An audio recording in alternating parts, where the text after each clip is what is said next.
تو یہ بخاری مسلم دونوں میں موجود ہے کہ انسانی شکل میں حضرت اسرائیل علیہ السلام آئے اور کہا کہ حضرت موسیٰ علیہ السلام سے کہا کہ آپ اپنے رب کے حکم کو اوبے کیجئے، یعنی اپنی جان میرے حوالے کرو. ان چلتا پھرتا بندہ ہوئے، انہوں نے کہا ہاں جی سر چلو تیاری جے. اور پھر موسیٰ علیہ السلام، تو حضرت موسیٰ علیہ السلام نے ایک تھپڑ مارا اس کو، اس کے سے اس کی آنکھ نکل گئی. اب ظاہر ہے کہ حضرت موسیٰ کے ساتھ تو مس بہیو نہیں کر سکتا تھا نا، اللہ کا بھیجا ہوا پیغمبر تھا وہ.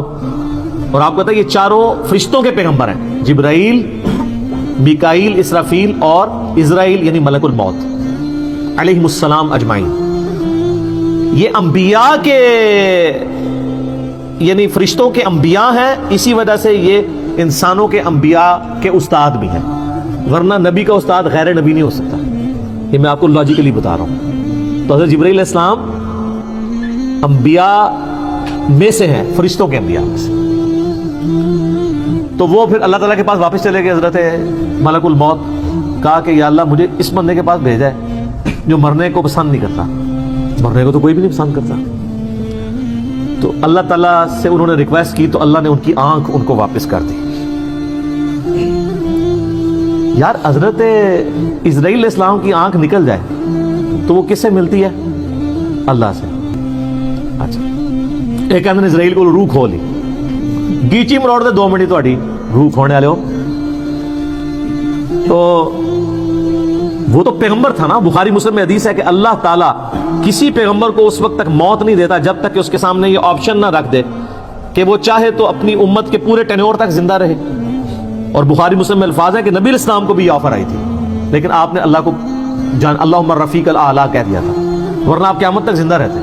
اپنے امت، آپ کی تو امت کا ٹینیور بھی لمبا ہے. تو حضرت موسیٰ علیہ السلام نے وہ تھپڑ مارا، وہ اللہ کے پاس گئے. بخاری مسلم کے الفاظ ہیں، اللہ نے آنکھ واپس کی، واپس ہے اور کہا اچھا اس طرح کرو. اللہ کو تو پتا تھا نا بندہ ذرا جذباتی میرا ہی بندہ ہے، تو لہٰذا میرا بھی غصے کا برا نہ مانا کرے.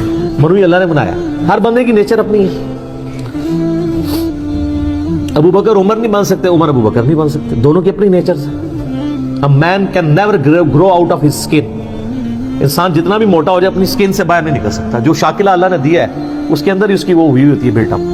بہرحال اللہ نے فرمایا اچھا موسیٰ سے کہو کہ کسی بیل کی پشت پہ اپنا ہاتھ رکھے، اس کے ہاتھ کے نیچے جتنے بال آ جائیں گے نا اتنے سال اور زندگی بڑھ گئی.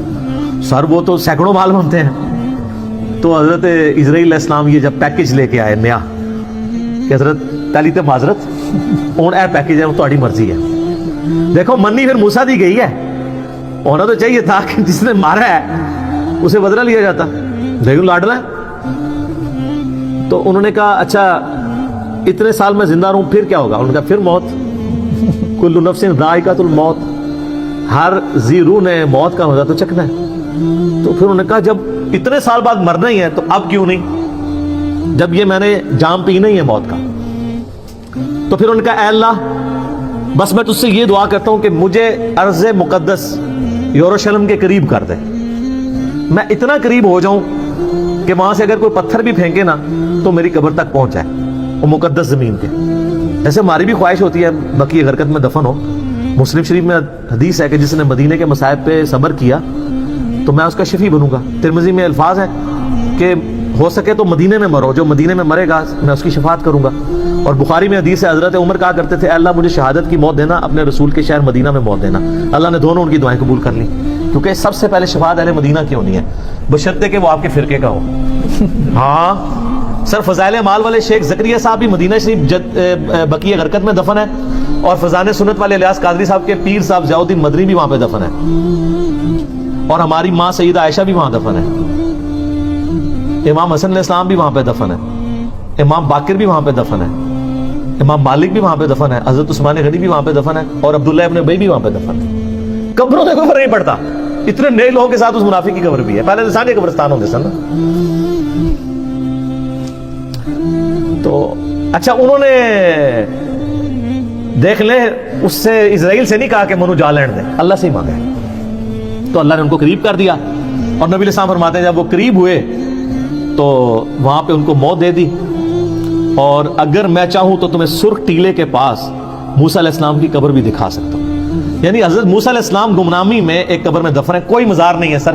مزار یا لوگوں کا آنا اگر بزرگی کی دلیل ہو تو وہ بزرگ جس کا نام قرآن میں 125 دفعہ ہے موسیٰ علیہ السلام, اس کی قبر بھی ان نون ہے. ظاہر ہے جب وہ اکیلے وہاں پہ, بخاری مسلم میں, صحیح مسلم میں 2 حدیثیں ہیں, آپ علیہ السلام فرمایا میں نے شب معراج سرخ ٹیلے کے پاس موسیٰ علیہ السلام کو قبر میں نماز پڑھتے ہوئے دیکھا ہے. اگر میں وہاں سے گزروں تو میں قبر بھی دکھا سکتا ہوں. اور اللہ کا رہنا ہے آخرت کی زندگی میں, اس کا دنیا سے کوئی تعلق نہیں. تو یہ واقعہ بالکل درست ہے. اس پہ منکرین حدیث کا یہ والا اعتراض جو تھا وہ غلط ہے کہ وہ مطلب حضرت موسیٰ علیہ السلام کی ایک طبیعت تھی, وہ کہتے ہیں نہیں وہ نافرمانی کی ہے, اللہ کے حکم کے لیے آئے تھے. اب پتہ نہیں اس وقت کیا گیون سرکمسٹانسز تھے, ہو سکتا ہے وہ ایکسپیکٹ کر رہے ہوں کہ اس نے مجھے آ کے آفر کیوں نہیں دی ہے. جیسے نبی علیہ السلام کی بخاری مسلم میں حدیث ہے کہ کوئی نبی بھی آفر کے بغیر نہیں مرتا. تو دیکھو نا بھائی پھر پیکج لے کے آیا ہے نا, وہ پہلے لے کے آتا نا.